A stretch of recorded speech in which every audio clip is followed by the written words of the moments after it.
이제 우리 2장으로 한번 넘어가 볼게요. 2장으로 넘어가면 결혼은 부모를 떠나는 것이다 라고 말하고 있습니다. 혹시 여기서 부모님과 같이 살고 계시는 분들 있으실까요? 네. 많으시네요. 그죠? 저도 결혼하기 전까지 부모님과 같이 살았습니다. 그래서 어린 시절부터 지극한 사랑과 또 헌신을 해주신, 양육해주신 부모님이시지만 이제 성인이 되었기 때문에 부모를 떠나서 배우자와 연합하여 새로운 가정을 시작하는 것이 바로 결혼입니다.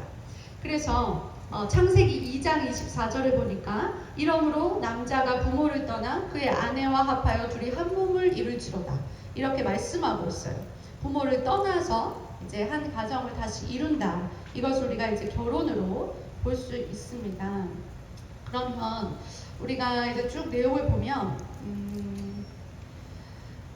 진정한 떠남은 성인이 된 자녀가 굉장히 중요한 부분이에요. 우리가 부모로부터 독립을 해야 하는데 그러면 어떤 독립을 해야 하냐? 세 가지를 말하고 있습니다.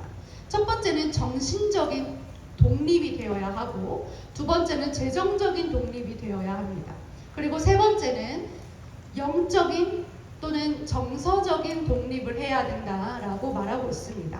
그러면 첫 번째로 우리가 정신적인 떠남을 한번 볼 텐데요. 정신적인 독립, 재정적 독립, 그리고 영적이고 정서적 독립을 한번 보겠습니다. 우리가 여기 2장에 보시면 정신적인 떠남 밑에 사례가 하나 있습니다. 제가 한번 읽어드릴게요. 결혼을 앞둔 A 자매는 요즘 고민이 많습니다. 엄마를 두고 시집을 가려니 차마 발걸음이 떨어지지 않습니다. A 자매는 아버지가 폭력과 술로 밖으로만 도는 가정의 맏딸입니다. 엄마는 아버지 대신 A 자매를 의지하며 살았습니다. 네 아버지가 얼마나 속을 썩이는지 너는 알지? 난 너만 믿고 바라보며 살았다. A 자매는 어릴 적부터 엄마의 이런 넋두리를 자주 들었기 때문에 불쌍한 우리 엄마, 내가 호강시켜드려야지 하는 생각을 하며 자랐습니다. 그랬기에 결혼을 앞둔 요즘 차라리 결혼을 하지 말까 하는 생각이 듭니다. 혹시 이런 사례를 보면서 비슷한 가정이 있을 수 있어요. 근데 저는 그래도 결혼 전에 다 해결이 됐기 때문에 결혼을 순조롭게 할 수 있었는데, 사실 제 엄마 아빠도 부모님도 어릴 적에 그 부부 사이가 굉장히 좋지 않았어요. 그래서 엄마가 자녀들에게 아빠를 흉을 많이 봤어요. 야, 아빠가 이렇게 힘들게 해, 아빠가 이렇게 해, 아빠 때문에 힘들어 죽겠어, 이런 말들을 너무 많이 듣고 자랐다 보니까 저는 동생이 둘이 있는데 세 자녀가 아빠를 굉장히 미워했습니다. 아빠를 1대1로 대할 때는 그렇게 미워할 이유가 없는데 어릴 때부터 엄마의 그 하소연을 너무 많이 듣고 자라다 보니까 아빠에 대한 미운 감정이 굉장히 많이 쌓였었고 아빠를 싫어했어요. 그래서 항상 딸들도 그렇지만 특히 아들이 더 그렇더라고요. 막내 동생이 엄마를 지켜야 된다. 엄마는 외로운 사람이다. 그래서 내가 아빠의 역할을 해줘야 된다. 내가 외롭지 않게 해줘야 된다. 이런 어떤 부담감을 가지고 저도 사실 엄마랑 같이 살아야지 이런 생각까지 했었던 어린 시절이 있었는데, 그렇듯이 이제 부모가 사이가 좋지 않으니까 엄마가 자녀를 의지하게 되고 그 자녀는 엄마가 불쌍하게 느껴지기 때문에 엄마를 떠나가기가 힘든 겁니다. 이 사례에서도 내가 결혼하지 말까? 이런 생각까지 한다라는 거죠. 그래서 가족 상담의 이제 이론에 따르면 A 자매는 엄마의 대리 배우자 역할을 자신도 모르게 감당해 온 경우입니다. 이 자리에 있을 수도 있어요. 우리 중에 그런 친구들이 참 많거든요, 사실. 그래서 나도 그렇진 않은가? 우리 부모 사이가 이러해서 내가 엄마에 대한 또는 아빠에 대한 부담감을 느끼고 있지 않은가? 이런 생각을 한번 해보시면 좋을 것 같아요. 그래서 성인이 된 후에도 정신적으로 또는 정서적으로 여전히 엄마와 밀착되어 있는 것입니다. 이 A 자매가. 그래서 엄마의 기대와 의존 속에 자랐기 때문에 독립이 어렵습니다. 그러나 부모의 미해결된 과제를 자녀가 떠안아서 살아갈 수는 없죠. A 자매는 이제 결혼하면 엄마와 정신적 그리고 정서적 밀착 관계를 끊고 부모보다 가정과 배우자를 우선순위에 두는 그런 가정을 꾸려가야 하는 게 지금 이 자매의 과제인 것입니다. 그래서 우리가 이런 경우를 봤을 때 이 친구는 이렇게 느낄 거예요. 내가 결혼을 한다거나 또는 내가 독립을 이제 집에서 나가서 멀리 나가서 산다라는 때에 어떤 생각을 하냐면 내가 부모를 버린다. 내가 떠나는 건 부모를 버리는 거다라는 죄책감을 느끼게 됩니다. 그런데 여기서 그 떠남은 부모를 버리는 것이 아니다라고 말하고 있어요. 한번 볼게요.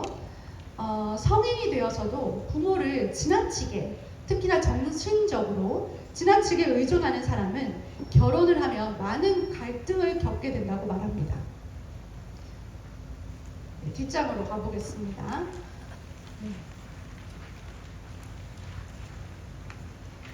또 하나의 사례가 있는데 이 사례는 넘어가고요. 이제 건강한 가정은 세대 간의 경계가 뚜렷하게 있다라는 거예요. 우리가 너무 밀착되어 있다거나 너무 떨어져 있는 것도 문제지만 그래서 가장 건강한 것은 세대 간의 경계가 분명하게 있다라는 것인데 윗세대와 아랫세대 간의 얽힘 또는 섞임이 없어야 된다는 겁니다.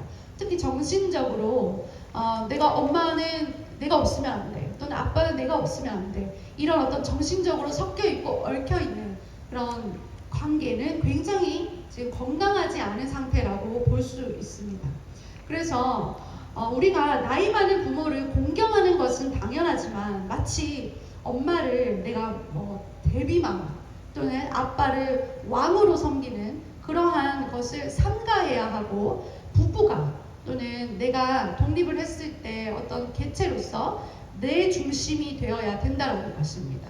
부모로부터 경계선을 가지고 적절한 경계선을 가지고 이제 독립을 해야 된다는 거죠. 그래서 특히나 결혼을 앞둔 예비 부부들은 가정의 주축이 되어서 자녀를 잘 양육하고 그 자녀들 역시 잘 성장하고 또다시 건강한 가정을 만들 수 있도록 또 경계선을 잘 만들어 가야 된다는 겁니다.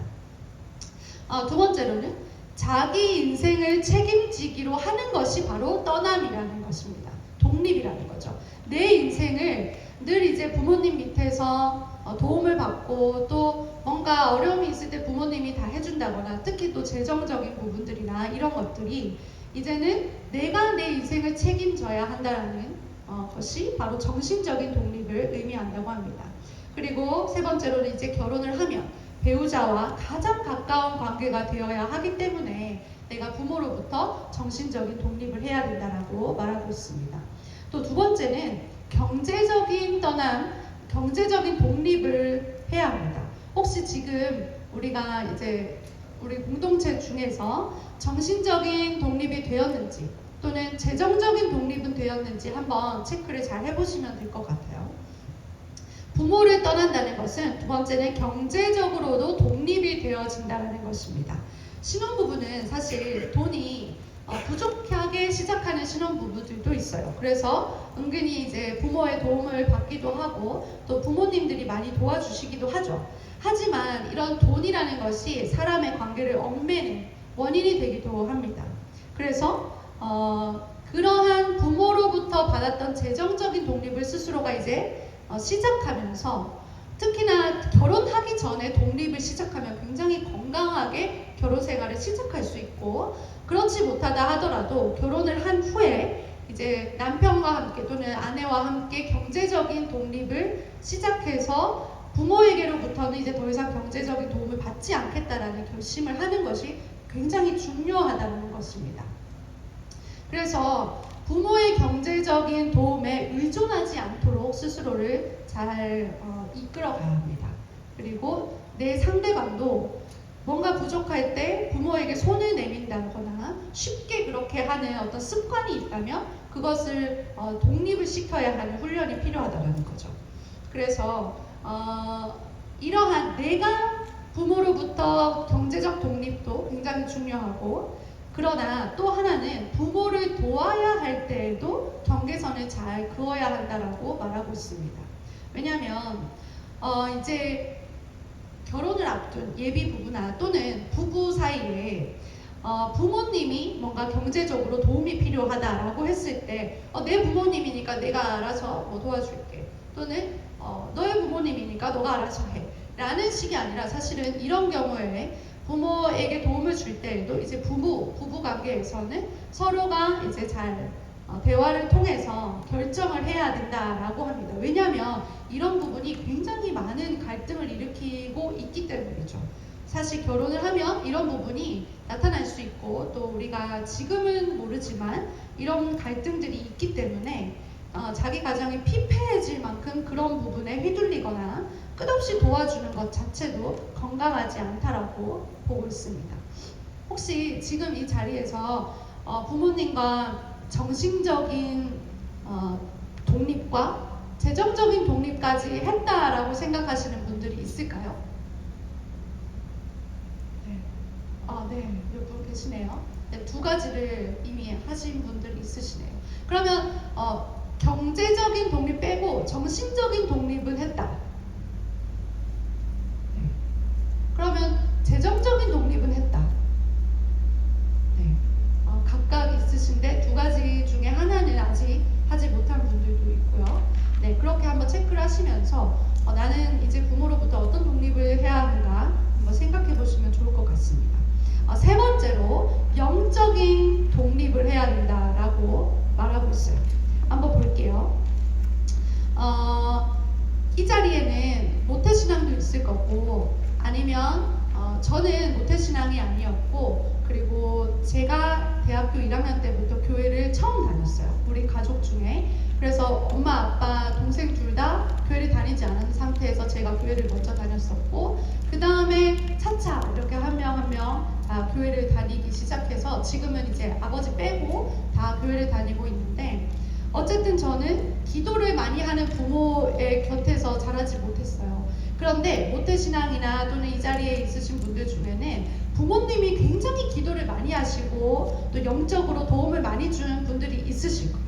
그럴 경우에는 나를 기도해주는 부모가 있기 때문에 그 영적인 부모에게 많이 의지하고, 또 부모가 내 결정에 대해서 기도를 해주고 결정하는 경우가 굉장히 많았을 수 있어요. 그렇기 때문에 이런 경우에 영적으로 독립이 되지 않은 상태가 있을 수 있다는 거죠. 특히나 이런 오해를 가지고 있을 수 있어요. 부모님이 믿음이 굉장히 좋으면 아이들은 나도 믿음이 좋다라고 착각할 수 있어요. 지금 우리 청년들 중에 내가 그렇지 않은지, 나는 부모님의 그 믿음을 보고 내 믿음이 좋다라고 자라났진 않은지, 또는 부모님도 부모님의 하나님을 만났고 나도 지금 내 하나님을 만나서 영적인 독립이 되어 있는지 한번 체크해 볼 필요가 있습니다. 그래서 내가 하나님을 만나야 된다는 겁니다. 나 스스로가 부모의 하나님이 아니라 나 스스로의 하나님을 만나서 내 문제를 이제 부모의 기도나 부모의 어떤 영적인 감각으로 내 선택을 이제 결정을 내리는 것이 아니라, 부모의 말씀대로 따랐다면, 이제 결혼 후에 또는 내가 독립을 했다면 내가 기도하여서 하나님께 응답을 받고 영적으로 내 인생을 이끌어갈 수 있는 그러한 독립이 필요하다라는 겁니다. 그리고 여기서 우리가 이어지는 정서적 독립도 있는데요. 이런 정서적 독립은 영적인 독립과 굉장히 상관관계가 크기 때문에 붙여 놓았습니다. 정서적 독립이 뭐냐면, 나에게 상처를 준 부모에게서 반복해서 상처를 받지 않도록, 또 그 상처가 내 자녀에게 이어지지 않도록 정서적인 독립을 해야 된다는 겁니다. 흔히 나는 우리 부모처럼 살지 않을 거야, 이런 생각을 하시는 분들이 많을 수 있죠. 저도 그랬었는데, 나는 우리 엄마처럼 안 살 거야, 또 나는 우리 아빠 같은 사람하고 안 만날 거야, 이런 생각을 많이 했었는데, 그런 생각을 하면서도 사실은 주변에, 예를 들면 알코올 중독자 아버지가 있는데 딸이 나는 절대로 아버지 같은 사람을 만나지 않을 거야 라고 했지만, 자기도 모르게 무의식적으로 알코올 중독자를 만나는 경우가 굉장히 높습니다. 그거는 사실 영구적으로도 굉장히 높고요. 그리고 어떤 중독에 빠져있는 아버지 또는 어머니가 있는데 나는 이런 배우자 만나지 않을 거야 라고 생각은 했지만 나도 모르게 그런 사람하고 결혼한 사람들이 굉장히 많습니다. 왜냐하면 내가 살아온 그 가정 환경 자체가 익숙하기 때문에 내가 아버지에 대한 분노는 있지만 또 불쌍히 여기는 마음이 있어서 그런 사람을 만나면 안타깝게 보이고 내가 도와줄 수 있을 거라는 착각에 빠지면서 결혼을 하게 된다는 겁니다. 이처럼 무의식적인 반복을 피하려면 정서적으로 독립이 되어야 된다고 말하고 있습니다. 그것은 성인이 되어서 부모의 상처를 의식적으로 이해하고 또 반복되지 않도록 새롭게 결단하는 과정을 의미합니다. 그러면 우리가 영적인 떠남, 나는 하나님을 만났습니까? 라는 질문에 한번 스스로가 대답을 해보면 좋을 것 같아요. 다시 한번 말하지만 기도를 많이 하는 영적인 부모를 둔 경우는 자녀가 부모를 많이 의존하게 됩니다. 그래서 진로나 결혼이나 또는 주님의 음성을 듣기 위해서 부모를 의존하는 경우가 있습니다. 그래서 나는 하나님을 1대1로 만났는지 한번 점검해 보시고, 또 두 번째는 내가 정서적인 독립이 되었나? 어떤 질문이냐면 나는 나에게 상처를 준 부모님을 용서했는가? 용서했는지 한번 질문을 던져보면 좋을 것 같습니다. 때로는 결혼 후에 멀리 부모님과 떨어져서 해외로 이민을 간 자녀로 살면서도 부모로부터 정서적인 독립을 이루지 못한 사람도 있습니다. 그래서 성장 과정에 겪은 분노나 또 반항심 또는 죄책감 등을 여전히 갖고 산다는 거죠. 그래서 이런 자신의 삶이 피폐해지고 또 성령 충만한 삶을 살기 어렵다라고 보고 있습니다. 그래서 용서를 해야 된다라고 말하는데 우리가 굉장히 많이 빠져있는 부분이 있어요. 뭐냐면 내가 용서를 하지 않고서는 내가 어떤 상태일까요? 내가 부모로부터 받은 상처가 있는데 내가 부모를 용서하지 않은 상태면 나는 피해자의 상태로 남아있는 겁니다. 그러면 많은 청년들이 어떤 느낌을 느끼냐면 자기 연민에 빠지게 돼요. 자기 연민에 빠진다는 건 나는 이런 상처를 받아서 나는 이런 사람이야. 나는 이게 약해. 나는 불쌍한 사람이야. 나는 우리 부모로부터 이런 상처를 받았기 때문에 나는 이렇게 힘든 사람이야. 라는 자기 연민에 빠지는데요. 그런데 이 자기 연민이라는 것이 마귀가 틈타는 아주 좋은 통로입니다. 왜냐하면 나 자신을 피해자로 만들어 놓고 자기 연민을 느끼면서 아주 나를 돌보는 듯한 또는 나를 불쌍히 여기는 듯한 아주 나를 사랑하는 듯한 느낌을 받지만 사실은 자기 연민에 빠뜨려서 그 피해자 코스프레를 하기 시작하고 또 어딜 가서 내 상태를 자꾸만 누군가에게로부터 충족받으려 하고 해결받으려고 하는 그런 모습을 보이게 되는데 그게 바로 마귀가 굉장히 좋아하는 도구고 상태라는 것을 우리가 기억했으면 좋겠습니다. 그래서 제가 이거를 자기 연민에 빠져있는 상태라는 것을 저도 언제 깨달았냐면 여러분도 아시겠지만 그 내려놓음이라는 책을 아시나요? 네, 1, 2까지 나왔다라고 알고 있는데 저는 내려놓음 시리즈 1을 읽고 거기에서 자기 연민도 죄다라는 것을 보고 깨달았어요. 아, 내가 내 자기 연민에 빠져있구나. 내가 상처받은 피해자라고 스스로를 생각하면서 굉장히 나를 사랑한다 생각했는데 그게 아니라 나는 피해자야. 나는 그래서 약해. 그래서 너희는 이렇게 해줘야 돼. 부모는 나한테 이렇게 해줘야 돼. 라는 식으로 계속적으로 그 굴레에 빠져 있었던 거예요. 그래서 여러분도 한번 생각해 보시고 내가 자기 연민에 빠져 있지는 않은가. 그 자기 연민에서 내가 이제는 좀 극복해야겠다. 나와야겠다라는 또 생각을 해보시면 좋을 것 같습니다. 그래서 우리가 이렇게 정서적인 독립을 위해서 어떤 것들이 필요한지에 대해서는 사실 뒤에서 우리가 다뤄볼 텐데 어쨌든 여기서 제공하는 하나의 방식은 정서적인 독립을 위해서 부모님께 편지를 써보라고 합니다. 그래서 내가 결혼 전에 또는 어떤 특별한 어떤 독립을 하기 전에 부모님에게 내가 어떤 상처를 받았는지 생각을 해보고 또 내 부모는 나에게 왜 그런 상처를 주었는지 부모의 상처에 대해서도 한번 깊게 생각해보는 과정을 가져보면서 부모에게 편지를 써보고 또 부모와 마음을 나눌 수 있는 과정을 한번 가져보라고 하는데 사실은 이게 나 스스로에게서 그 정서적인 회복이 되지 않으면 사실 쉽지 않은 과정이라고 볼 수 있어요. 그래서 이런 편지를 쓴다거나 부모와 그런 마음을 나눈다는 것은 실은 결과적으로 내가 해결되었을 때 부모와 대화를 나눠보면 참 좋은 과정인 것 같습니다. 우리 이제는 세 번째 제3장 사랑이란 무엇인가로 한번 들어가 보겠습니다. 여러분 혹시 좀 잠오시고 그러시면 조금 쉬다 할까요? 한 5분 정도? 네, 그럴까요? 네, 그럼 5분 정도 이렇게 물 좀 마시시고 네, 화장실 갔다 오시고 조금 쉬고 할게요.